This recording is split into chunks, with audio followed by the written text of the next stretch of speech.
कई इलाकों में जो बात मुझे समझ में आती है, आप भी समझ रही होंगी, बाहरी उम्मीदवार बनाम स्थानीय उम्मीदवार का मुद्दा है।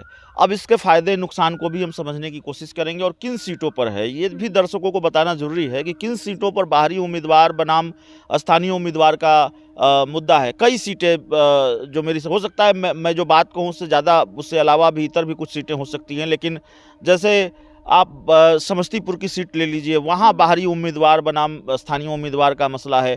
कांग्रेस ने तो अभी आधिकारिक तौर पर ऐलान ही नहीं किया है कि वहाँ से उसका उम्मीदवार कौन होगा, लेकिन शांभवी चौधरी जो एनडीए के उम्मीदवार हैं, चिराग पासवान की पार्टी से उम्मीदवार हैं, बाहरी उम्मीदवार बताई जा रही हैं। उनके बारे में चर्चा है कि भाई बाहरी उम्मीदवार का मुद्दा वहाँ समस्तीपुर में है और इसकी वजह से थोड़ा अगर मुद्दा हावी रहा तो थोड़ा नुकसान भी हो सकता है एनडीए को, शांभवी चौधरी को। तो समस्तीपुर की एक ऐसी सीट है जहां बाहरी उम्मीदवार बनाम स्थानीय उम्मीदवार का मुद्दा है। अब कांग्रेस ने अभी उम्मीदवार ही नहीं उतारे हैं, तो स्थानीय होगा कि बाहरी होगा, लेकिन स्थानीय हम ये इसलिए मानकर चल रहे हैं, माना जा रहा है कि महेश्वर हजारी के बेटे सन्नी हजारी उम्मीदवार होंगे।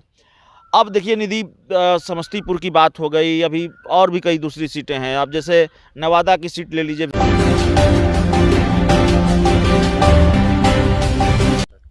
नमस्कार, आप देख रहे हैं रब्सी लाइव का डिजिटल प्लेटफॉर्म। मैं हूं आपके साथ निधि सिंह। बिहार लोकसभा चुनाव को लेकर के माहौल गरमाया हुआ है और हम आज इस मुद्दे पे बात करेंगे स्थानीय उम्मीदवार और बाहरी उम्मीदवार को लेकर के। क्या इन लोगों की वजह से बिहार में किस किस को नुकसान होगा या फायदा होगा? सर, क्या है पूरा खेल? आप इस देखिए निधि, कई इलाकों में जो बात मुझे समझ में आती है, आप भी समझ रही होंगी, बाहरी उम्मीदवार बनाम स्थानीय उम्मीदवार का मुद्दा है। अब इसके फ़ायदे नुकसान को भी हम समझने की कोशिश करेंगे और किन सीटों पर है ये भी दर्शकों को बताना ज़रूरी है कि किन सीटों पर बाहरी उम्मीदवार बनाम स्थानीय उम्मीदवार का मुद्दा है। कई सीटें जो मेरी हो सकता है मैं जो बात कहूँ उससे ज़्यादा, उससे अलावा भी इतर भी कुछ सीटें हो सकती हैं, लेकिन जैसे आप समस्तीपुर की सीट ले लीजिए, वहाँ बाहरी उम्मीदवार बनाम स्थानीय उम्मीदवार का मसला है। कांग्रेस ने तो अभी आधिकारिक तौर पर ऐलान ही नहीं किया है कि वहाँ से उसका उम्मीदवार कौन होगा, लेकिन शांभवी चौधरी जो एनडीए के उम्मीदवार हैं, चिराग पासवान की पार्टी से उम्मीदवार हैं, बाहरी उम्मीदवार बताई जा रही हैं। उनके बारे में चर्चा है कि भाई बाहरी उम्मीदवार का मुद्दा वहाँ समस्तीपुर में है और इसकी वजह से थोड़ा अगर मुद्दा हावी रहा तो थोड़ा नुकसान भी हो सकता है एनडीए को, शांभवी चौधरी को। तो समस्तीपुर की एक ऐसी सीट है जहां बाहरी उम्मीदवार बनाम स्थानीय उम्मीदवार का मुद्दा है। अब कांग्रेस ने अभी उम्मीदवार ही नहीं उतारे हैं, तो स्थानीय होगा कि बाहरी होगा, लेकिन स्थानीय हम ये इसलिए मानकर चल रहे हैं, माना जा रहा है कि महेश्वर हजारी के बेटे सन्नी हजारी उम्मीदवार होंगे।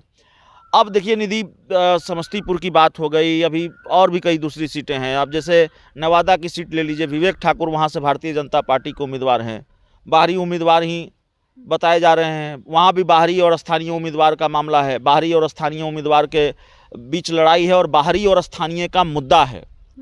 बाहरी और स्थानीय का मुद्दा है, इसको लेकर चर्चा हो रही है और इसको लेकर नुकसान का खतरा भी है कि भाई बाहरी और स्थानीय उम्मीदवार के बीच मुद्दा जो है वो अगर हावी रहा, ये मुद्दा बाहरी का मुद्दा अगर हावी रहा तो नुकसान हो जाएगा एनडीए कैंडिडेट को। विवेक ठाकुर बाहरी उम्मीदवार हैं, पैरासूट उम्मीदवार हैं जो उन पर आरोप लग रहा है, तो वहाँ ये मामला है। जमुई की सीट मान लीजिए, वो भी ये एनडीए की सीट है। चिराग पासवान ने अपने जीजा अरुण भारती को वहाँ से मैदान में उतारा है। अब वहाँ भी बाहरी का मामला है। तेजस्वी यादव अपनी सभाओं में कह रहे हैं कि भाई ये तो बाहर से उम्मीदवार लाए हैं, बाहरी उम्मीदवार लाए हैं, जीजा जी को ले आए हैं, तंज भी कस रहे हैं अपने अंदाज में। हम देखिए स्थानीय उम्मीदवार लाए हैं, अर्चना रविदास को, ये झाझा की किसी गांव की हैं। तेजस्वी यादव उस गांव का नाम भी बता रहे थे, मुझे याद नहीं आ रहा है वो गांव का नाम। तो वहाँ भी बाहरी बनाम स्थानीय का मुद्दा है और सबसे ज़्यादा बाहरी का मुद्दा जहाँ हावी है निधि, वो है बक्सर की लोकसभा सीट। बक्सर भारतीय जनता पार्टी का गढ़ है और भारतीय जनता पार्टी लगातार इस सीट पर जीतती रही है और वहाँ मिथिलेश तिवारी को बाहरी उम्मीदवार बताया जा रहा है कि भाई ये तो बाहरी हैं, आपने बाहरी उम्मीदवार लाकर, आपने एक अश्विनी चौबे को हटाया, उनका टिकट काटा, फिर आपने बाहरी उम्मीदवार लाकर थोप दिया।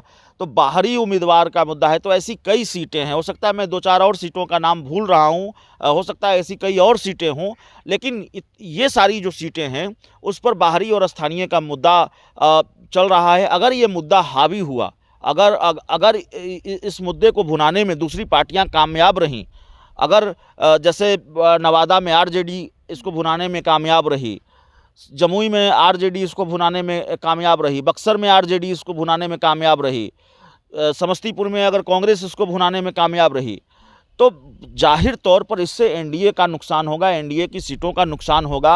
और इसीलिए एनडीए का जो स्कोर है, जो कहा जा रहा है कि 40 की 40 सीटें जीतेंगे, ये इस मुद्दे में वो मामला फंसता जा रहा है। और ये मुद्दा अगर बहुत हावी हो गया और ये मुद्दा अगर चल पड़ा, इस मुद्दे के सहारे अगर आरजेडी की और कांग्रेस की राजनीति चल पड़ी और आरजेडी और कांग्रेस की रणनीति काम कर गई, बाहरी मुद्दे को भुनाने की जो रणनीति है, बाहरी उम्मीदवार के मुद्दे को भुनाने की जो रणनीति है, जो कोशिश कर रहे हैं तेजस्वी यादव, तो जाहिर तौर पर एनडीए को इसी मुद्दे के आधार पर इसी मुद्दे की वजह से, बाहरी उम्मीदवार की वजह से कई सीटों का नुकसान हो सकता है। जी, तो देखा आपने किस तरह से बाहरी उम्मीदवार और स्थानीय उम्मीदवार की वजह से एनडीए को नुकसान हो सकता है। तो ऐसी तमाम अच्छी खबरें के साथ जुड़े रहे हमारे चैनल रब्सी लाइव के डिजिटल प्लेटफॉर्म पर। बहुत बहुत धन्यवाद।